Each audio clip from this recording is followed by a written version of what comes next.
Scricchiola la maggioranza del sindaco di Agrigento, discordanze sulla commissione d'indagine sulla tua. Ultimatum del primo cittadino di Palermo, la galla è ancora senza giunta ma per poco. Riesumati altri 3 cadaveri, il presunto infermiere killer in servizio al Canizzaro di Catania potrebbe aver ucciso per dispetto altre persone. Arrestate 2 donne che nascondevano 5 kg di droga tra gli ulivi a Messina. Raffadali saluta la sua protettrice, si sono conclusi i festeggiamenti in onore della Madonna degli Infermi, presente il governatore della Sicilia Musumeci. Presentata la nuova stagione teatrale del Pirandello, consegnati i premi Carchinos alle eccellenze agrigentine 2022, inaugurata Agora dell'Arte a Siculiana, Vela Day, Paralimpico a San Leone.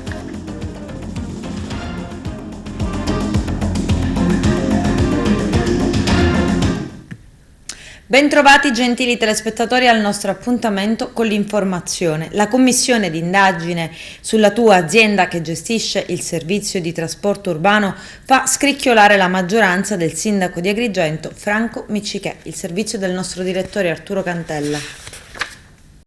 Distorcere la realtà dei fatti non è mai cosa gradita. A noi scriventi non sono piaciute le affermazioni delle consigliere comunali di Agrigento, Zicari e Alongi, che ritengono di far parte della maggioranza. Questa è la risposta attraverso una nota stampa che arriva dai consiglieri comunali della maggioranza.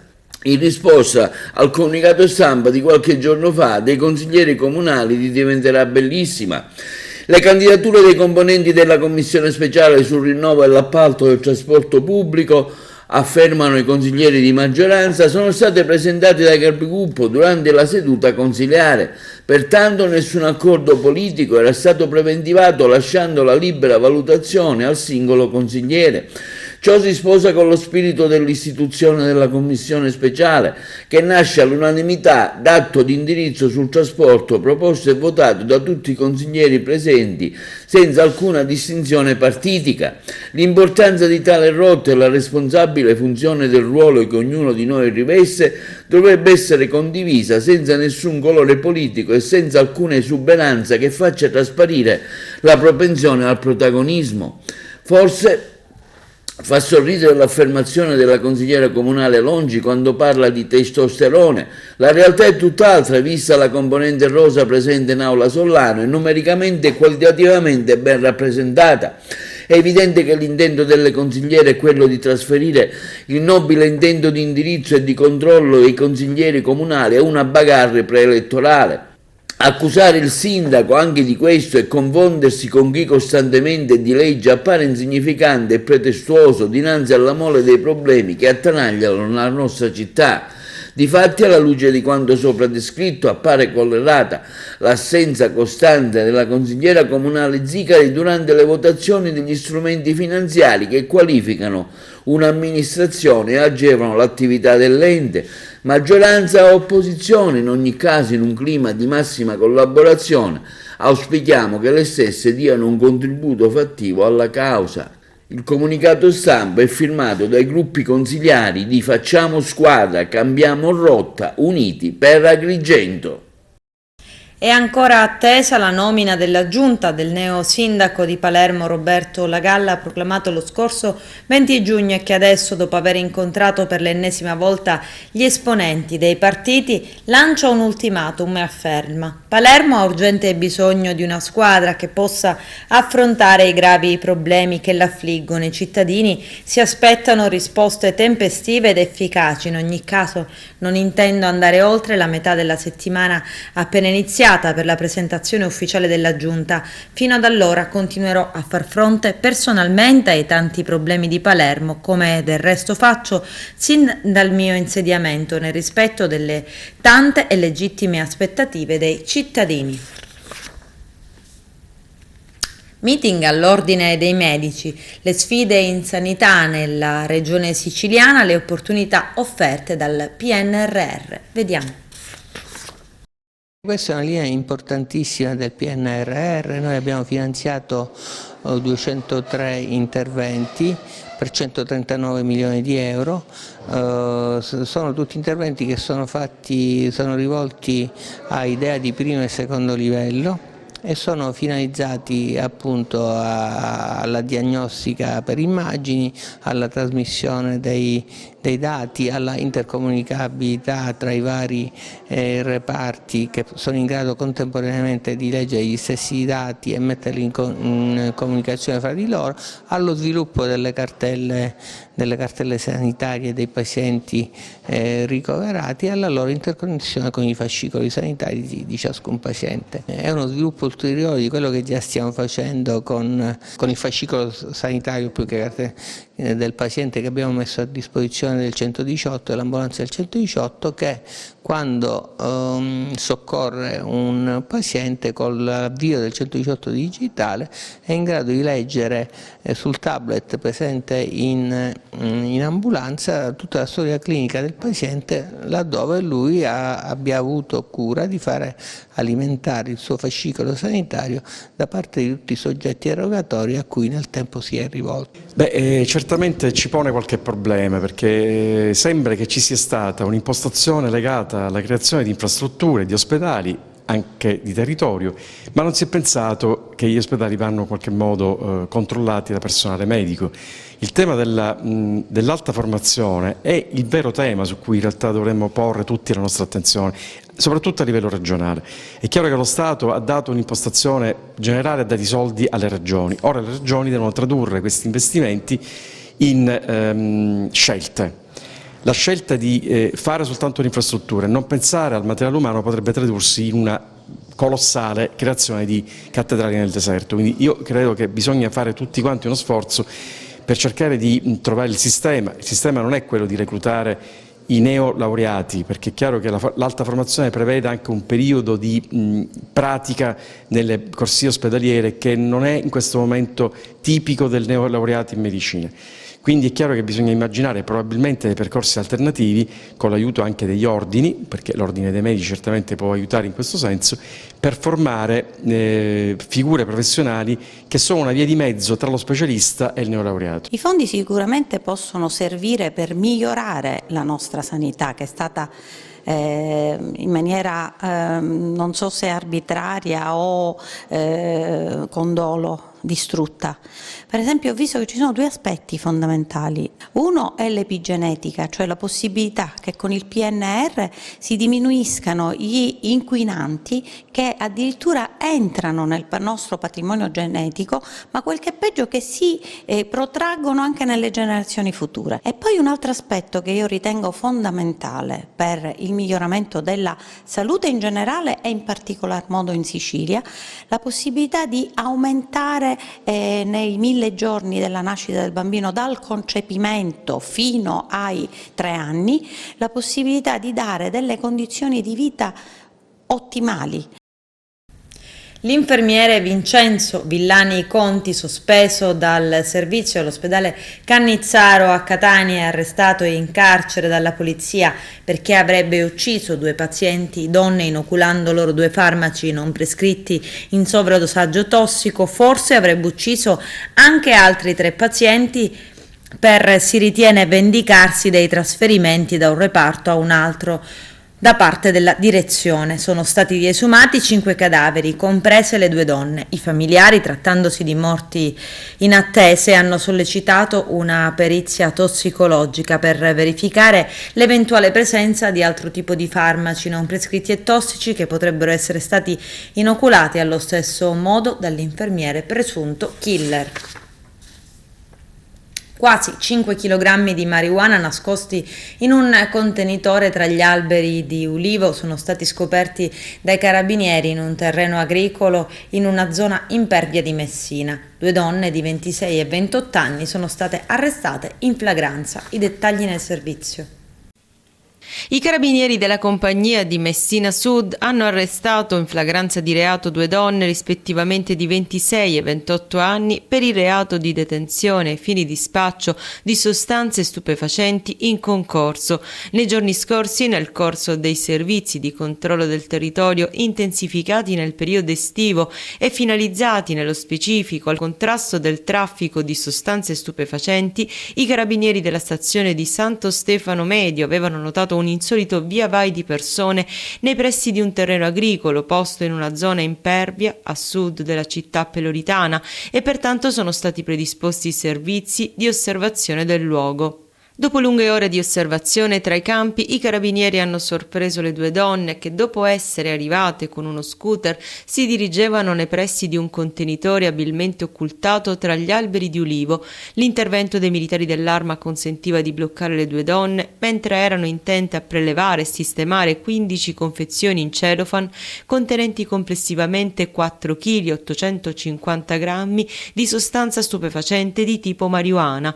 Pertanto la droga inviata al Policlinico di Messina per le analisi di laboratorio, che messa nelle strade cittadine avrebbe fruttato circa 30.000 euro, è stata sequestrata e le due donne sono state arrestate in flagranza di reato per detenzione ai fini di spaccio di sostanze stupefacenti in concorso. Al termine delle formalità di rito, su disposizione dell'autorità giudiziaria, le due donne sono state ristrette presso le proprie abitazioni in regime degli arresti domiciliari in attesa dell'udienza di convalida. Ieri, la seconda domenica, la conclusiva della festa in onore della Madonna degli Infermi, protettrice di Raffadali. È una devozione antica che si fa risalire al 1627, quando i raffadalesi invocarono il soccorso di Maria Saluto degli Infermi a causa di una grave pestilenza. In moltissimi guarirono e la pestilenza ebbe a terminare. Presenti anche il presidente della regione Nello Musumeci e l'assessore regionale agli enti locali Marco Zambuto. Vediamo.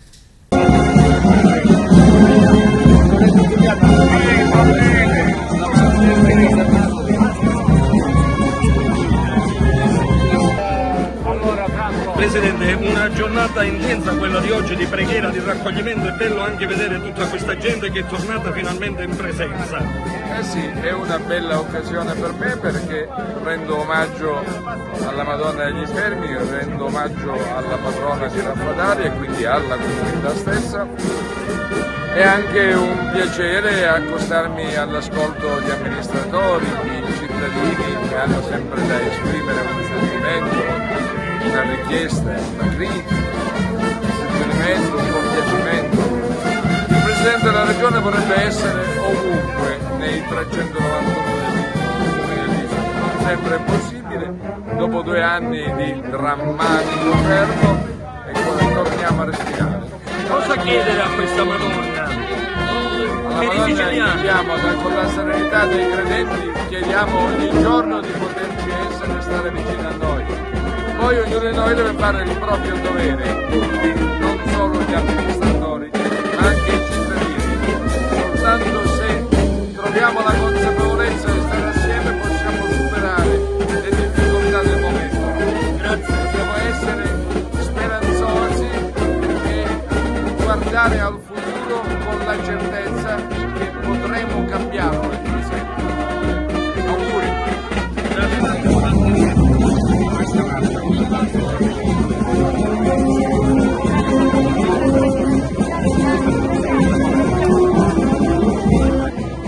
Una giornata religiosa significativa per un paese che mantiene ancora una tradizione significativa, una tradizione che tiene unito un paese e che richiama tanti fedeli.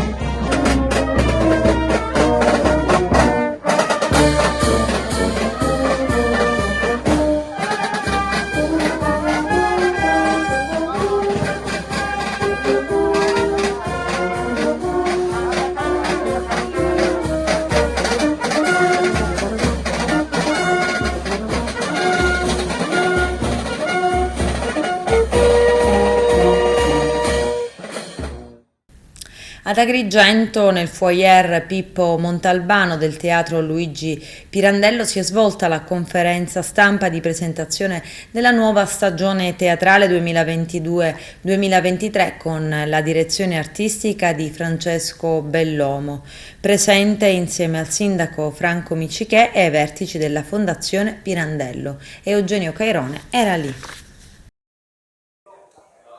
Parliamo dell'importante novità che riguarda il Teatro Pirandello. Teatro Pirandello diventa teatro di produzione nazionale, il che ci proietta in una dimensione particolarmente importante sia a livello di prestigio rispetto all'offerta che noi facciamo, ma anche a livello di considerazione, perché chiaramente è una sorta di riconoscimento che viene fatto alle imprese di produzione e ai teatri chiaramente più importanti, per cui insomma un traguardo sicuramente significativo che sono contento di avere ottenuto, che siamo contenti di aver ottenuto, che insomma premia la progettualità artistica ma il lavoro importante che abbiamo svolto in questo teatro. Hai detto bene, che ho ottenuto, poi possiamo dire. No, io ritengo che la vittoria, al di là che ci possa essere Cristiano Ronaldo in squadra, sia una vittoria, perché Cristiano Ronaldo può fare il gol, ma se non gli passano la palla e se non è assistito da un centrocampo e una difesa forte non va da nessuna parte, quindi io sono stato ben protetto dalla struttura del mio CDA che mi ha messo in condizioni di fare questo bellissimo gol. Ma io dico, in giro si dice, un nome è una garanzia, Francesco. Ma ti ringrazio, noi ci conosciamo da tempo, mi fa immenso piacere questo, però credo che sia una vittoria della squadra. Ecco, diciamo che la stagione passata si è chiusa con Sergio Castellitto, adesso la nuova si apre con nomi di eccellenza, altri nomi di eccellenza. Abbiamo Ferzan Ospetek, abbiamo Silvio Orlando, abbiamo Veronica Pivetti, ci sta Simona Marchini, Iaia Forte, Giuseppe Pannofino, Serra Ilmaz, Alessio Boni, insomma ce ne abbiamo per tutti i gusti, Michele Guardì, le nostre compagnie, cioè, veramente abbiamo un'offerta variegata per tutti i gusti. Ci rivedremo a settembre. Io in questo teatro ho messo piede per la prima volta nel novembre del 41, quando fui scelto come protagonista in una commedia, solo che poi non potevo portarla a termine perché chi dirigeva a suo tempo non ammetteva che il protagonista potesse morire come autogestione di cose, e per cui è dal novembre del 41 che io ho calcato le tavole di quel palcoscenico. Bene, oggi viene ad inaugurare questo passaggio importante. Passaggio importante perché per questi anni che mi ritrovo e che io sto cercando di portare avanti con dignità e con rispetto per quello che bisogna dare agli altri, perché l'uomo ha un senso in quanto riesce a dare qualcosa agli altri. E questo principio io continuo a mantenere. Consegna del premio Carchinos alla Valle dei Templi, 7 le eccellenze agrigentine premiate nell'edizione 2022. Arturo Cantella. Si è svolta la sesta edizione del premio Carchinos nella splendida cornice del Tempio di Giunone alla Valle dei Templi, tanta la gente presente per l'occasione all'evento, presentato da Elettra Curto, un premio dato dalla giuria a personalità che si sono particolarmente distinte nell'ambito della propria attività, le eccellenze agrigentine. I riconoscimenti sono andati per la cultura al professor Beniamino Biondi, per la resilienza a Stefano D'Alessandro, cardiochirurgo, e Romina Cartella, infermiera, per l'identità siciliana Domenico Centamore, attore. Premio speciale è andato al colonnello Vittorio Stingo, comandante provinciale dell'Arma dei Carabinieri. Il premio per lo sport Totò Moncada è stato assegnato a Gloria Peritore, atleta. L'evento è stato organizzato dall'Associazione Culturale Antiche Tradizioni Popolari, presieduto da Francesco Novara e diretto da Carmelo Cantone. È andata benissimo, sempre non al di sopra delle aspettative, secondo le aspettative, perché quando si hanno delle eccellenze vere, quando si ha una squadra favolosa come l'abbiamo noi, le aspettative sono quelle. Direi che abbiamo centrato ancora una volta l'obiettivo, grandi temi di quest'anno, la pace, la pandemia e soprattutto il ricordo di grandi uomini di Agrigento. Quindi anche quest'anno ci riteniamo soddisfatti. È stata una serata di eccellenza ma anche di grandi emozioni. Di grandi emozioni come sempre. Credo che Carchinos sia nato con questo timbro, con questo marchio, di trasmettere un pathos particolare, di trasmettere un qualcosa che resti veramente per un anno intero. Un timbro che quest'anno è stato sancito da queste spillette identificative. Bellissima, è stata un'idea simpatica che abbiamo avuto e che è stata graditissima da tutti perché ha caratterizzato proprio la nostra il nostro spirito. Un riconoscimento alle persone che lavorano per la cultura e in tutti gli altri settori per far cosa? Per far crescere questo territorio e quindi ben vengano manifestazioni come queste che non fanno altro che far sì che questa luce venga conosciuta da tutti e che tutti ne possano essere partecipi di questo nuovo e ulteriore conquista che giornalmente va fatta con il proprio lavoro, con la propria dedizione per migliorare l'intero territorio agrigentino. Dedico questo premio alla memoria di mia madre che tra pochi giorni avrebbe compiuto 77 anni. E del resto un premio ricevuto dalla propria città è come se ritornasse ad un'idea di maternità, ad un'idea di abitare, per cui spontaneamente ho sentito di dedicarlo a lei e mi auguro in qualche maniera che possa essere felice, lieta e soprattutto orgogliosa di questo premio che Agrigento mi dedica e che io in qualche maniera poi declino anche alla stessa città nei termini di quella cultura e di quella solidarietà che è necessario che le città possano favorire e proporre sempre di più nel loro percorso di crescita culturale e civile. Sì, sicuramente una grossa fetta dei medici, anzi diciamo un buon 90% dei medici italiani che hanno lottato contro l'ondata pandemica e veramente con un grosso impegno e chiaramente ancora, come si dirà questa sera, con una grande resilienza. Sicuramente un'esperienza notevole per i suoi caratteri improvvisi, il suo innesco immediato e il fatto che ci ha visti in prima linea, sicuramente ha lasciato un segno e un solco molto profondo sia a livello professionale che a livello umano. Quando è scoppiata la pandemia io lavoravo a Bergamo, sono un'infermiera e mi sono trovata in questa situazione molto difficile, soprattutto perché non eravamo preparati psicologicamente a ricevere questo tipo di pazienti ed affrontare questa situazione, però grazie anche allo Stato, alla Regione, alle aziende ospedaliere, insomma a tutte le istituzioni che hanno fatto il possibile per aiutarci, siamo stati anche incoraggiati da da questo punto di vista e quindi ci siamo fatti forza l'un l'altro per affrontare questa situazione e cercare di farci forza l'un l'altro.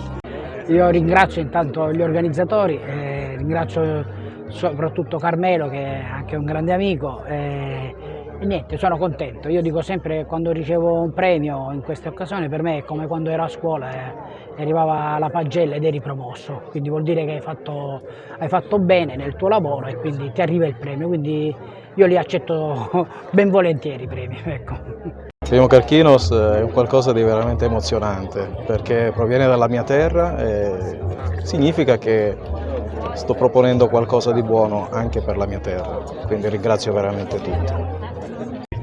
Sono molto felice di essere qui, in questo caso in doppia veste appunto di atleta e di donna, ma soprattutto da siciliana per me è un onore stasera avere l'opportunità di salire su questo palco. Ma è andata benissimo, ho visto i numeri, a parte il calore del pubblico che era coinvolgente, era bellissimo, una serata meravigliosa. Ho visto i numeri anche della diretta streaming, siamo andati benissimo, i premiati, la dinamicità della serata, tutto perfettamente riuscito. Sono veramente contento di questa edizione e come diciamo ogni anno chissà come faremo il prossimo anno a superarci, però è andata molto bene. Il sindaco di Capaci ha consegnato la cittadinanza onoraria a Nicola Gratteri, il procuratore di Catanzaro che da 30 anni vive sotto scorta minacciato dalla criminalità organizzata per il suo impegno contro le mafie. Vediamo.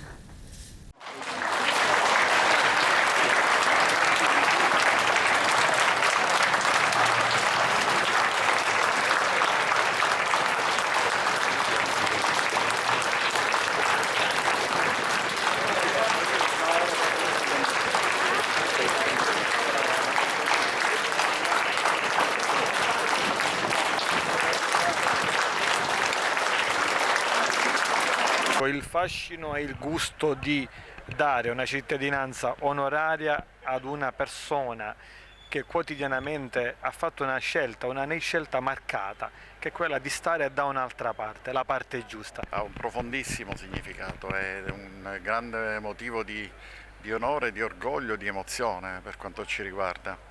ed ha il significato che da Capaci, che è considerato nell'immaginario collettivo un simbolo della bestialità mafiosa, parte il sostegno pieno, totale, convinto al procuratore Gratteri. Noi stiamo facendo la nostra parte, cercheremo sempre di farla non solo a parole, con le azioni, con l'azione amministrativa, con gli esempi, con la buona amministrazione. Noi ce la stiamo mettendo tutta e invito anche tutti i cittadini, ognuno può fare la sua parte, non facciamo l'errore che tutti, dalla politica a scendere fino alla società civile, facemmo diversi anni fa, più di 30 anni fa, quello di lasciare solo il dottore Falcone. E noi abbiamo l'obbligo morale di sostenere sempre il dottore Gratteri. Lo possiamo sostenere nel modo più semplice, facendo ognuno il proprio dovere, in qualsiasi posto occupa, il sindaco, il consigliere, il semplice impiegato, il cittadino. Se ognuno di noi riesce a fare il proprio dovere e lo fa convintamente, credo che cominciamo a togliere davvero il terreno sotto i piedi della mafia. La mafia continua ad essere forte, è forte, siamo in vantaggio grazie ad un'azione continua, senza sosta, delle forze dell'ordine, polizia, carabinieri, guardia di finanza, della magistratura. Non possiamo permetterci di bruciare questo vantaggio. E allora continuiamo su questa strada. E un ultimo appello faccio a tutti. Nei nostri comuni ognuno di noi può fare un'azione davvero rivoluzionaria. Nei nostri comuni chiunque di noi conosce più o meno persone che sono o mafiosi o contigui comunque un certo mondo. Ebbene, se vogliamo fare un'azione concreta, rivoluzionaria, togliamo il saluto a queste persone, non le salutiamo più, nemmeno quando le incontriamo al bar, in piazza, giriamoci all'altra parte. Già questo è un messaggio fondamentale. La mafia vive di simbolismo, il simbolo di non sottomettersi nemmeno con il saluto a nessuno. Convincere Gratteri a venire qui, le è venuto facile? Devo essere sincero, sì, nel senso che il dottore Gratteri sicuramente poi conosce la storia di questo paese, la storia delle persone di questo paese, e dopo una breve interlocuzione i primi giorni di giugno, e 3 giorni fa ricevo un suo messaggio, semplicemente con 2 parole mi dice ci sarò, per cui e da quel momento è iniziato il battito del cuore, nel senso di attesa, perché è sicuramente un grande avvenimento. Gratteri, il dottore Gratteri non è un uomo qualsiasi, è un uomo che sta combattendo la mafia in tutte le sue ramificazioni, quello che ha scoperto i legami profondi dell''ndrangheta nel nord Italia, in tutte le sue ramificazioni, senza tentennamenti, senza abbassare mai la testa. Lui proviene da una famiglia di agricoltori, volere il bene di questo paese, e Gratteri non è e non sarà solo, ha dalla sua parte il sostegno di milioni di italiani, ha dalla sua parte il sostegno della gente per bene dell'Italia. Che messaggio parte stasera da Capaci, da questa città? Il messaggio che rivolgo innanzitutto ai miei colleghi, ognuno di noi, diamo 8.000 cittadinanze onorarie al dottore Gratteri, perché il dottore Gratteri in qualsiasi posto va deve avere una super scorta, e la super scorta dobbiamo essere noi cittadini prima di tutto. Fra poco qui questa piazza si riempirà di gente che vorrà davvero tributare con la loro presenza e dire grazie a Gratteri. Sarà molto bello, perché la scelta dell'amministrazione comunale di Capaci, del Consiglio Comunale di Capaci, è una scelta condivisa dalla stragrande maggioranza dei cittadini. Questo ci dà un incoraggiamento forte a proseguire nella nostra azione. Le motivazioni è tutta la storia umana, professionale del dottore Gratteri, del procuratore, e lui ha fatto una ragione di vita, della sua passione, dell'amore per la sua terra, la Calabria, ma per l'amore del meridione e dell'intero paese, quindi questa è la motivazione essenziale.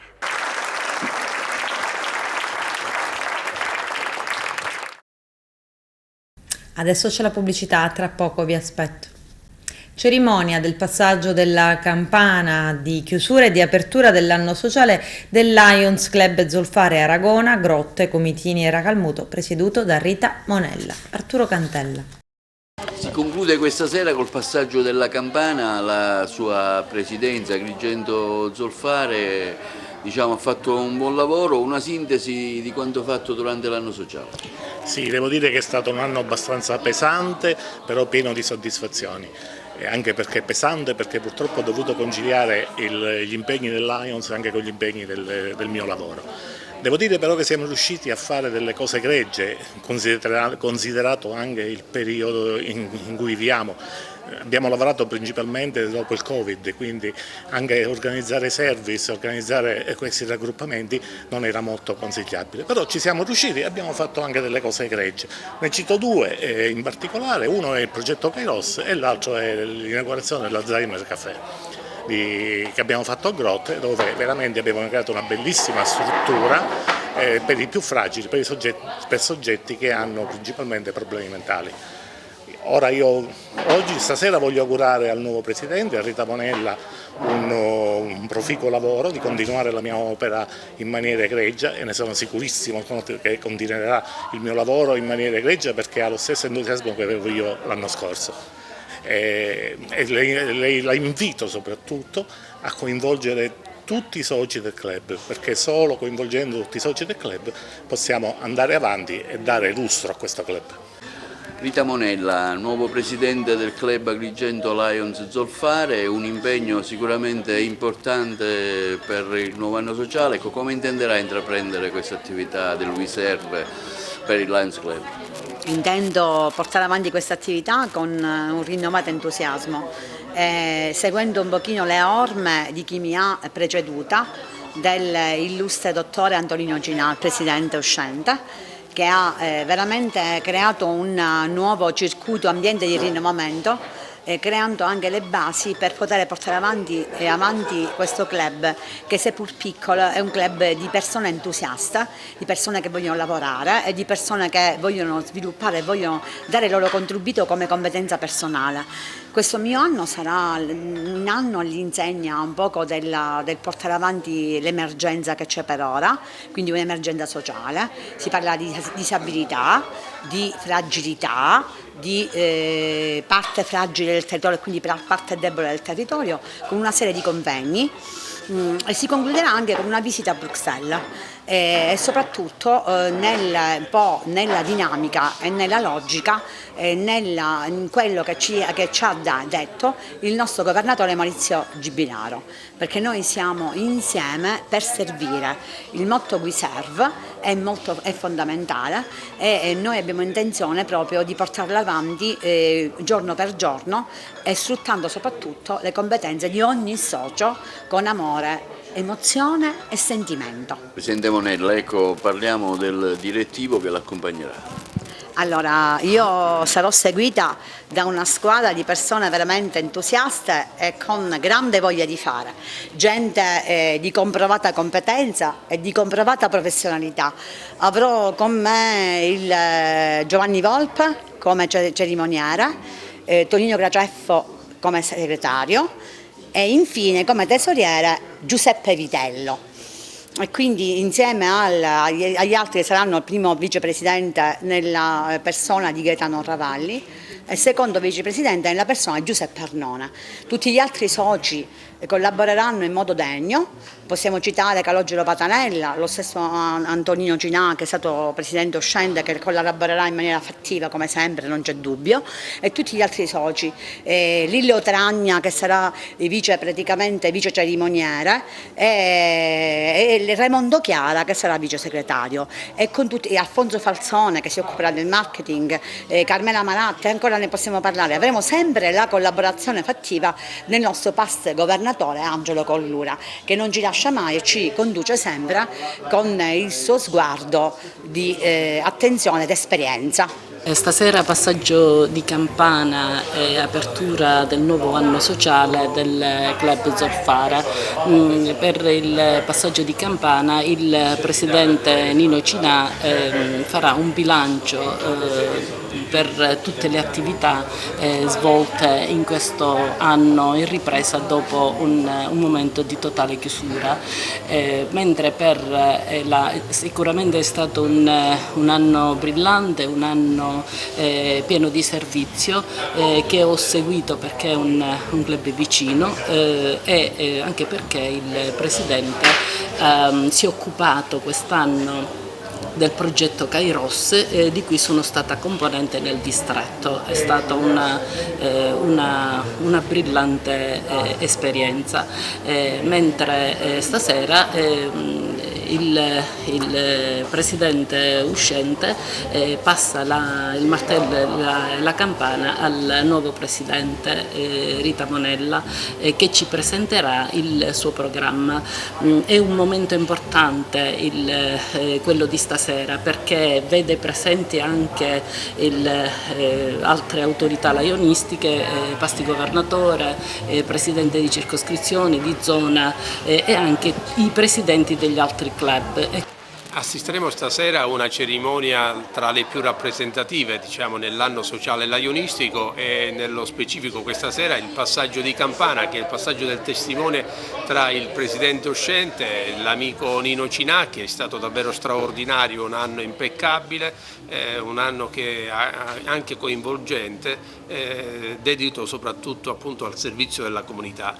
Prenderà, diciamo, con grande attesa e sicuramente con corale soddisfazione l'amica Rita Monella, che sicuramente, ecco, attendiamo con grande ansia soprattutto questa sua, diciamo, presenza sul territorio, stavolta impegnata, diciamo, con il Lions, da ormai diversi anni con noi. Ha dimostrato questa particolare predisposizione al servizio e sono convinto che sarà un elemento in più prezioso per la comunità agrigentina. Si interfaccerà certamente con le istituzioni, ma soprattutto porterà avanti una grande collaborazione anche in termini di sinergia con gli altri club, e sono convinto che il laionismo insieme anche alle altre associazioni sul territorio, può diventare un impulso in più al volano di crescita di una società che ha bisogno certamente dell'associazionismo come punto di riferimento.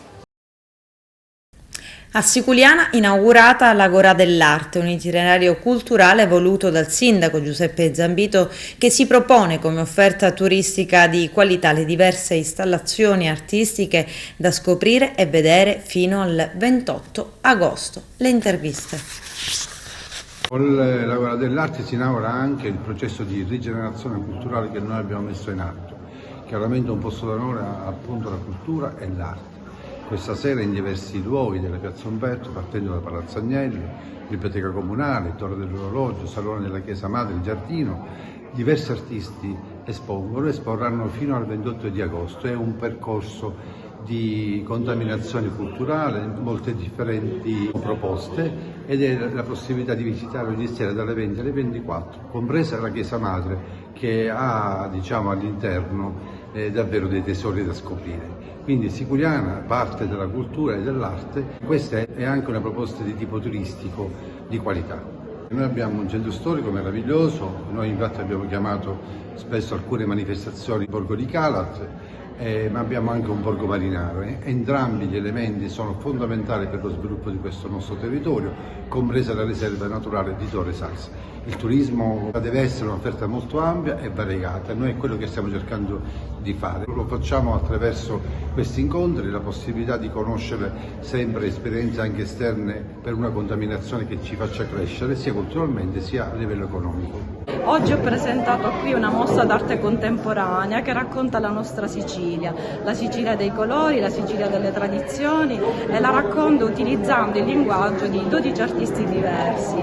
Sono 11 siciliani più un trevigiano con queste foto che rappresentano i fondali della Sicilia, e poi ci ho anche unito l'americano che ha dipinto la nostra terra esaltandone tutti i colori meravigliosi che abbiamo.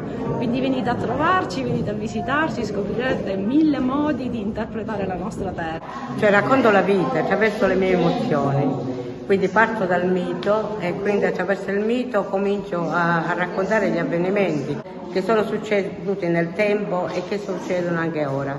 Quando parlo del dolore, per esempio, questa è stata realizzata quando c'è stato l'attentato al Bataclan di Parigi e rappresenta in linea di massima la ragione umana, con la Marianne e il cavallo che rappresenta la libertà e l'uomo che a volte non ha la ragione per poter quindi evitare determinate cose. Il dolore come catarsi, come rinnovamento, come superamento degli affanni, Quindi ogni scultura ha un suo percorso. L'amore in tutti i sensi, l'amore per il prossimo, l'amore per i filiali, l'amore per il proprio compagno, l'amore per l'umanità tutta.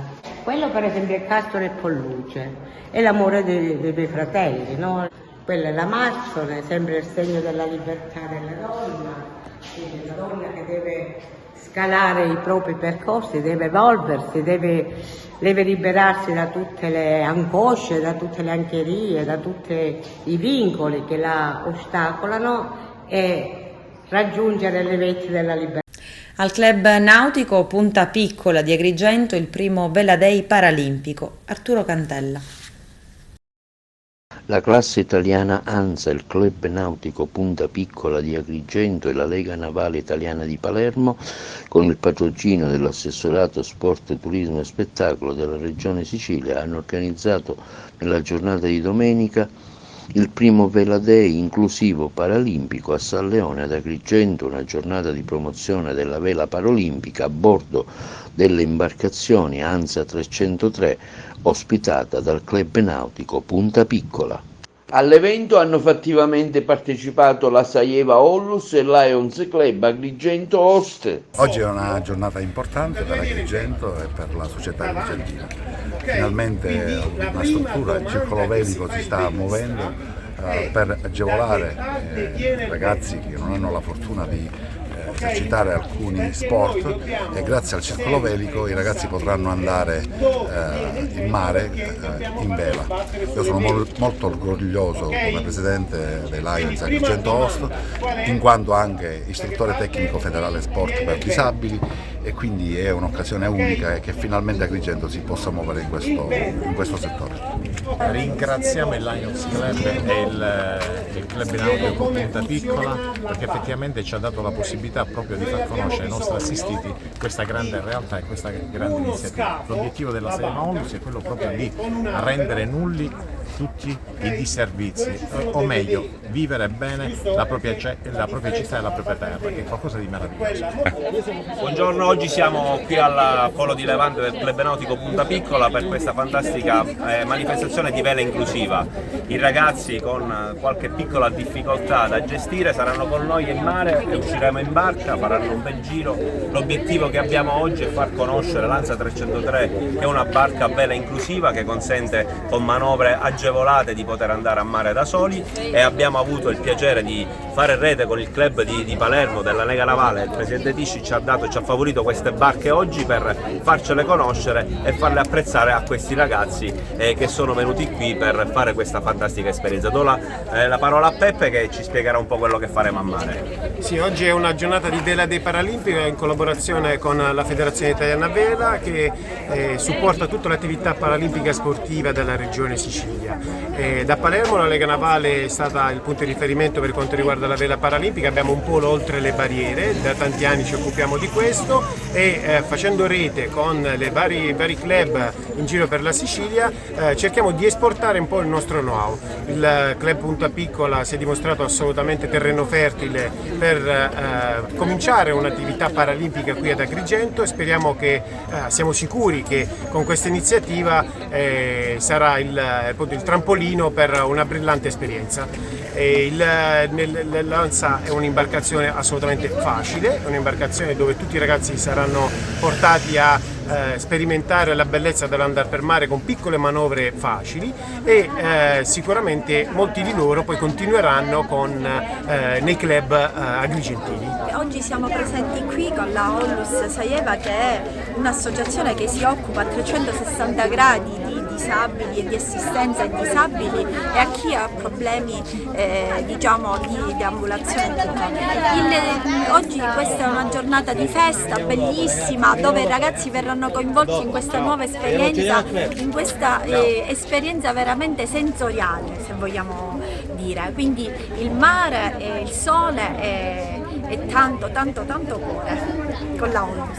Ora do la parola al presidente della classe ANSA, Carmelo, che ci spiegherà anche lui l'importanza di questa imbarcazione per questo sport e per l'inclusione. Io sono Carmelo Forastieri e sono da 2 anni il presidente della classe ANSA.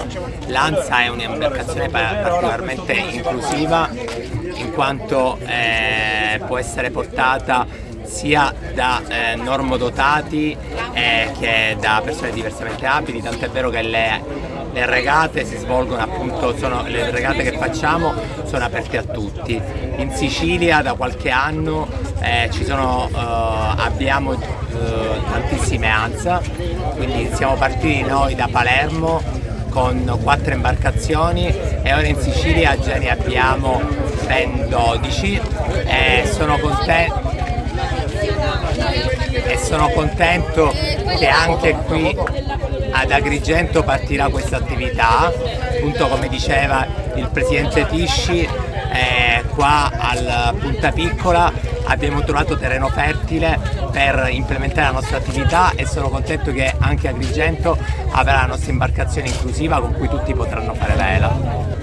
Ringraziamo per la realizzazione di questa prima esperienza di vela paraolimpica l'assessorato regionale al turismo, sport e spettacolo e al comune di Agrigento. Ha 13 anni ed è affetta da una rarissima malattia genetica. Federica però non ha mai smesso di lottare e aggrapparsi alla vita. Ora la sua storia e quella della sua rarissima malattia neurodegenerativa diventano un docufilm. Vediamo. Questa giornata per noi rappresenta un primo inizio per poter far conoscere quella che è la storia di Federica e che cosa significa vivere la SMARD 1. Il docufilm infatti è voluto fortemente dal regista Ambrogio Crespi e dal capitano Ultimo che ci hanno sostenuto nella realizzazione di tutto quello che oggi vedremo. Ci dà la possibilità di avere visibilità di una cronistoria di tutto quello che significa vivere e trasformarsi insieme alla SMARD 1, cosa significa gestire una malattia così difficile e cercare di dare al massimo del supporto che soltanto dalla parte della famiglia purtroppo è garantito, in quanto le istituzioni molto spesso sono assenti. Siamo riusciti, grazie alla collaborazione del rettore Cuzzocrea, a realizzare proprio questa borsa di studio che sarà conferita oggi a un neurologo che si è contraddistinto, che ha sempre seguito Federica nel corso degli anni e sicuramente ci aiuterà sempre di più per quanto riguarda la ricerca per curare questa malattia così difficile, così dura e severa. L'Ateneo ha sempre avuto un grande cuore e credo che siamo orgogliosi di aver potuto accogliere la richiesta della mamma di Federica. Dico la mamma perché le mamme sono sempre più importanti dei papà in queste situazioni complesse e complicate. Il nostro è un Ateneo all'avanguardia nell'ambito della ricerca per le patologie rare e con tutto il gruppo di Sonia Messina e della neurologia che negli anni ha fatto grandi passi avanti. Ed era importante poter dialogare, poter discutere, poter mostrare questo film. Ringrazio il capitano Ultimo, ringrazio il giornalista Telese e tutti gli ospiti che saranno oggi presenti perché danno la possibilità di raccontare un qualcosa che va raccontato, di riflettere su quelle che sono le esigenze che ci sono per questi pazienti e come ancora una volta, ove ne fosse dimostrazione, con la mia amministrazione in questa università si parla di tutto in piena libertà e in piena democrazia. Eraclea Mino, ai turisti la descrivono come una spiaggia meravigliosa e selvaggia. Vediamo. Vabbè, il colpo d'occhio e il panorama è bellissimo, proprio tutto bianco, bella, l'acqua pulitissima. L'abbiamo trovata tramite internet. E siamo contenti. Manca una doccia, non abbiamo trovato quello e ci dispiace un po', però per il resto è tutto ottimo. Una spiaggia bellissima, meravigliosa, molto naturale, un piccolo paradiso in Sicilia. Un territorio molto selvaggio e quindi è piacevole poter godere del mare, dei paesaggi. Siamo venuti in vacanza, stiamo visitando la Sicilia e troviamo che sono dei posti molto belli e questa zona è molto apprezzata. Poi questi colori che mi sono piaciuti tanto, passiamo da questo colore della paglia d'oro, verde, azzurro, è spettacolare i colori e la gente è molto cordiale e gentile, veramente siamo contenti. La gente è cordialissima, è molto gentile è chiaro che noi veniamo da un altro mondo dove è tutto più pulito. Mi dispiace vedere effettivamente tutta questa plastica e a me fa veramente male, perché veniamo da un altro mondo e c'è un'altra cultura sul fatto di non gettare le cose, di non sporcare la natura, che avete una natura bellissima, ma purtroppo secondo me è sottovalutata. Mi è piaciuto tutto, mi è piaciuto il silenzio, la tranquillità. Se penso a quello che c'è per ora a Rimini e Riccione, non oso pensare veramente. E quindi c'è la pace dei sensi, forse qualche cicala in più che cicaleggia, ma fa parte della musica e della poesia del posto. Queste falesie bianche, questo sciabordio delle onde, veramente fantastico. Forse disturba che la gente è sempre la gente, e se si trova in spiaggia qualche pezzo di plastica, le cicche, lì purtroppo non basta neanche la poesia del posto a convincere le persone a essere civili. Penso che non ci sia niente da dire, assolutamente. Il mare è fantastico. Se pensa che i siciliani se ne vanno in Mar Rosso, Maldive, in posti bellissimi, quando a un tiro di schioppo a 2 ore da qualsiasi punta della Sicilia abbiamo questo. Con questo è tutto, termina qui l'edizione del telegiornale. Grazie per la gentile attenzione e per essere stati con noi. A presto.